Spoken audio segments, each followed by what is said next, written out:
요즘 미국 경제를 보면 정상적인 수치라는 게 점점 사라지고 있어요. 트럼프 대통령의 한마디의 정책은 하루아침에 뒤집히고 시장을 출렁이게 만듭니다. 관세 정책, 금리 발언, 심지어 SNS 한 줄 트윗까지 모든 게 글로벌 금융을 흔드는 변수로 작용하고 있죠. 그래서 지금의 물가는 단순한 숫자가 아닙니다. 그건 정책의 신뢰도, 세계 자본의 방향, 그리고 미국 경제가 얼마나 안정적인가를 가늠하는 바로미터예요. 왜 이게 중요하냐고요? 미국은 세계 최대 경제국이고 달러는 여전히 국제 금융의 심장입니다. 그런데 그 심장이 불규칙하게 뛰기 시작하면 전 세계의 금융, 무역, 투자 시스템이 함께 흔들리게 돼요. 지금 우리가 보는 미국의 물가는 그저 생활비의 지표가 아니라 트럼프 시대의 불확실성을 보여주는 거대한 경고등이라고 할 수 있죠. 그럼 이제 이 불확실성 속에서 실제 미국 물가가 어떤 방향으로 움직이고 있는지, 무엇이 그 흐름을 밀어올리고 있는지, 그리고 앞으로 어떤 위험이 기다리고 있는지를 하나씩 짚어보겠습니다. 지금 미국 물가를 흔드는 요인들을 하나씩 들여다보면 표면적인 숫자보다 훨씬 복잡한 구조가 숨어 있습니다. 우선 가장 큰 원인은 공급 측 충격이에요. 트럼프 정부가 다시 수입품에 대한 관세 부과 가능성을 언급하면서 시장 전체가 긴장하고 있습니다. 이건 단순한 정치적 발언이 아니라 수입 원가 자체를 직접적으로 밀어올리는 신호거든요. 특히 전기 제품, 중간재, 각종 컴포넌트 부품처럼 글로벌 공급망에 의존하는 산업들은 즉각적으로 반해합니다. 기업들은 앞으로 더 비싸질 수 있다는 불안감 때문에 미리 재고를 확보하려 하고 그 과정에서 운송비가 오르고 물류비가 폭등하고 결국 제품 가격 전반이 상승하는 거죠. 게다가 코로나 이후에도 완전히 회복되지 못한 공급망 병목 현상은 여전히 남아 있습니다. 운송 지연, 부품 부족, 생산 차질 같은 문제들이 물가의 바닥을 계속 지지하고 있는 셈이죠. 여기에 또 하나, 요즘 미국 가계가 가장 체감하는 부분이 바로 주거비입니다.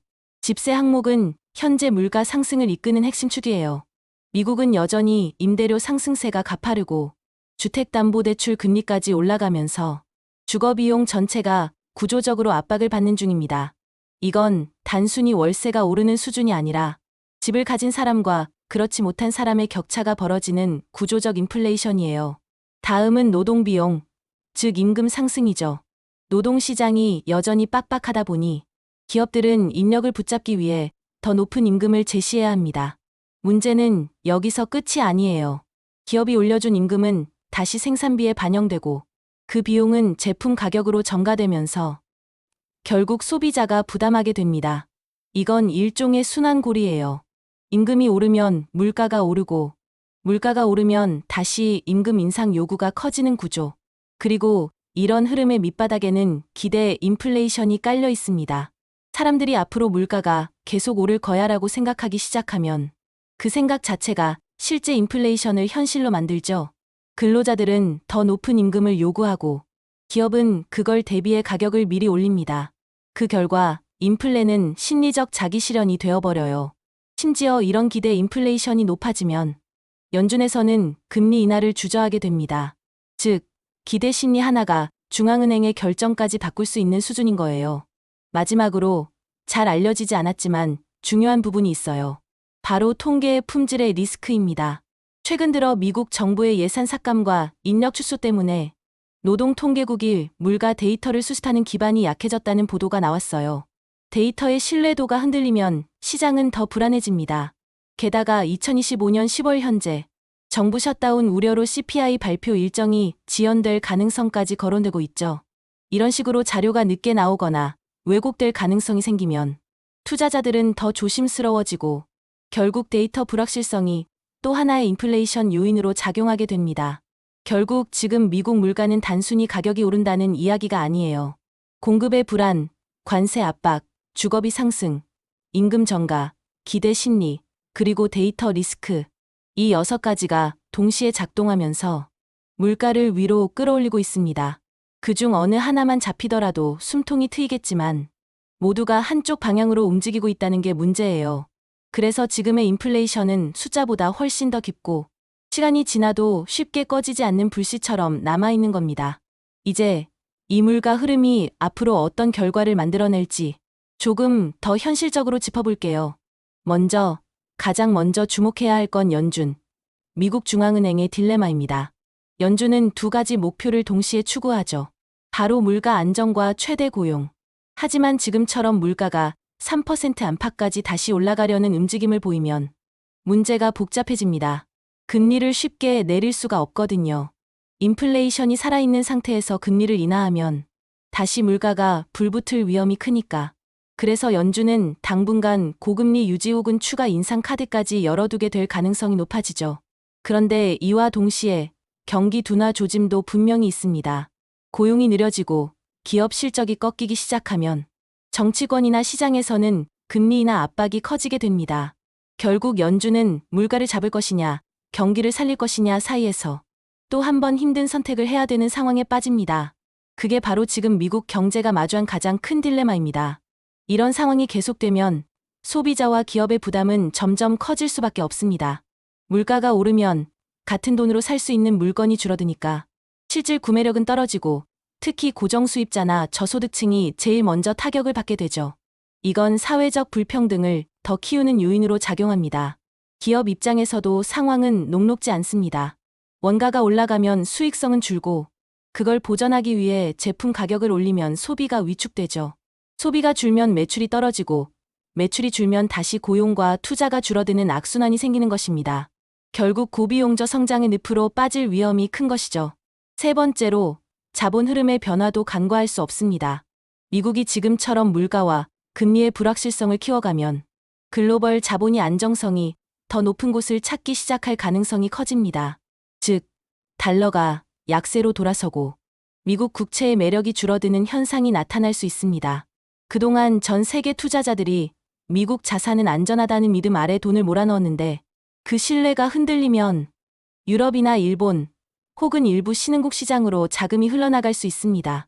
그건 곧 달러 수요 감소로 이어지고 환율과 무역 흐름에도 파장이 생길 수 있습니다. 여기에 더해 금융시장의 불안정성이 커지는 것도 큰 리스크입니다. 금리가 급등하면 채권 가격이 떨어지고 기업의 차입 비용이 급증하면서 신용 스프레드가 벌어지죠. 이건 금융 시스템 전반의 긴장감을 높여 특히 신뢰가 무너지는 순간 시장은 과도하게 반응할 수 있습니다. 작은 이슈 하나에도 주식이 급락하고 부동산, 채권, 심지어 달러까지 동반 변동성을 보이게 되죠. 이건 단순한 조정이 아니라 위기의 전조로 이어질 수 있는 매우 위험한 조짐입니다. 그리고 마지막으로 우리가 반드시 기억해야 할 포인트가 있습니다. 바로 이 모든 현상이 구조적 전환의 전조일 수도 있다는 것입니다. 만약 미국이 물가 안정성을 잃고 정책, 일관성마저 흔들린다면 그건 단순한 경기 침체나 금리 사이클 문제가 아니라 세계 경제의 틀 자체가 바뀌는 신호일 수 있습니다. 달러의 기축통화 지위, 국제 채권시장 구조, 그리고 글로벌 무역 질서의 중심축이 서서히 다른 방향으로 움직이기 시작할 수도 있습니다. 즉, 지금의 인플레이션은 단순히 가격이 오른다는 문제가 아니라 미국 중심 경제 시스템이 흔들릴 수 있다는 사전 경고음으로도 해석해 볼 수 있습니다. 결국 이 모든 시나리오의 공통점은 하나입니다. 불확실성이 커질수록 신뢰가 약해지고 그 신뢰의 균열이 경제 전반으로 퍼진다는 것. 그래서 오늘 우리가 봐야 할 건 물가의 숫자가 아니라 그 숫자 뒤에 숨어있는 신뢰의 온도입니다. 이게 떨어지면 금리 주가 환율 어느 하나도 예측이 불가능해집니다. 그게 바로 지금 미국 경제가 안고 있는 가장 현실적인 리스크입니다. 지금까지 살펴본 내용을 정리해보면 미국의 물가 흐름은 단순히 가격이 오르는 현상이 아닙니다. 그 뒤에는 복잡하게 얽힌 요인들이 있죠. 공급망 불안, 관세 리스크, 주거비 상승, 임금 인상, 그리고 소비자들의 인플레이션 기대 심리까지 이 모든 게 얽히며 물가를 천천히 그러나 확실하게 끌어올리고 있습니다. 이로 인해 연준은 금리를 내릴 수도 올릴 수도 없는 딜레마에 빠졌고 소비자와 기업은 점점 더 무거운 부담을 지고 있습니다. 불확실한 정책 환경 속에서 자본의 흐름은 흔들리고 금융시장은 작은 뉴스 하나에도 민감하게 출렁이죠. 그리고 만약 이 불확실성이 계속된다면 우리가 알고 있는 미국 중심의 경제 시스템 자체가 조용히 그러나 서서히 변할 수도 있습니다. 달러의 절대적 신뢰, 안전자산으로서의 미국채, 글로벌 무역 질서의 중심, 이 모든 것들이 하나씩 균열을 맞이하고 있는 거예요. 결국 이 시대의 진짜 변수는 물가가 아니라 신뢰입니다. 가격은 다시 조정될 수 있지만 신뢰가 무너지면 회복에는 훨씬 더 긴 시간이 걸리죠. 이제 남은 질문은 하나입니다. 미국이 이 불확실성을 제어하며 신뢰를 지킬 수 있을까? 아니면 불안정한 인플레이션 시대가 세계의 새로운 표준이 될까? 그 답은 아직 아무도 모릅니다. 하지만 분명한 건 앞으로의 경제는 데이터보다 심리, 금리보다 신뢰가 더 중요한 시대가 되고 있다는 거예요. 이 영상이 도움이 되셨다면 좋아요와 구독, 그리고 여러분의 생각을 댓글로 남겨주세요. 당신은 지금 경제의 방향을 읽고 있나요? 그럼 다음에 또 만나요.